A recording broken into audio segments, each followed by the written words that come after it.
So mga idol, Gilas Pilipinas, lumabas ang tunay na dahilan ng problema na pagkatalo nila kontra sa kupunan ng Lebanon. Kai Sotto, kailangan talaga ng Gilas. And bago natin yun ipagpatuloy mga kaibigan, huwag niyo po muna kakalimutan na mag-like and subscribe sa ating YouTube channel. Maraming salamat po. So mga kaibigan, tignan natin yung naging problema ng Gilas Pilipinas, no?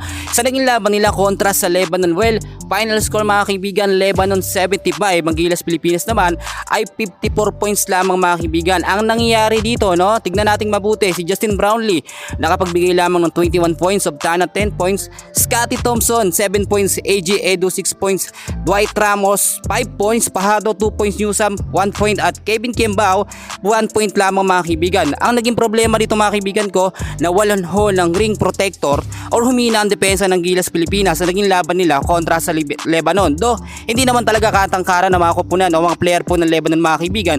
Mas matatangkad pa nga po ang mga player ng Gilas Pilipinas. Pero sa pagkakataong ito, nakita naman natin so far, no, ang Gilas Pilipinas, maraming mga errors sa first half pa lang ng game. Second and first quarter ng game, nagkaroon sila ng problema. So yung sinasabi natin mga kaibigan, hindi po na depensa ng Gilas Pilipinas o hindi masyadong nagamit. Eto nga pong si Junmar Fajardo, no, yung sinasabi natin na dapat magkakaroon po ng twin tower ang Gilas Pilipinas, which is kung meron pong Kai Sotto, dalawa sana sila sa starting 5 lineup ng Gilas Pilipinas. Pero ang nangyari, dahil nga po may ACL injury si Kai Sotto, hindi po siya nakapaglaro sa naging laban nga po dito sa second Doha International Cup, no? Bale parang tune-up game lamang ito mga kaibigan. At ang sinasabi rin ng iba na si AJ Edu nga pong kumuha ng minuto ni Kai Sotto, sa nangyari mga kaibigan, talagang nakita nyo hindi kayang gampanan ni AJ Edu ang posisyon po na ginagampanan ni Kai Sotto bilang legit na sentro po ng Gilas Pilipinas.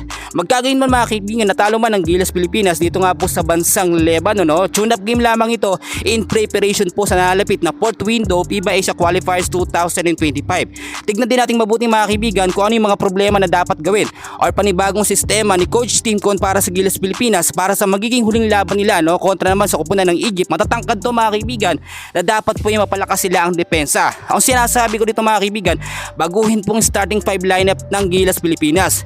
Bigyan ng mahabang minuto si Junmar Fajardo, gamitin si AJ Edu para meron tayong masasabi na twin tower kahit papaano.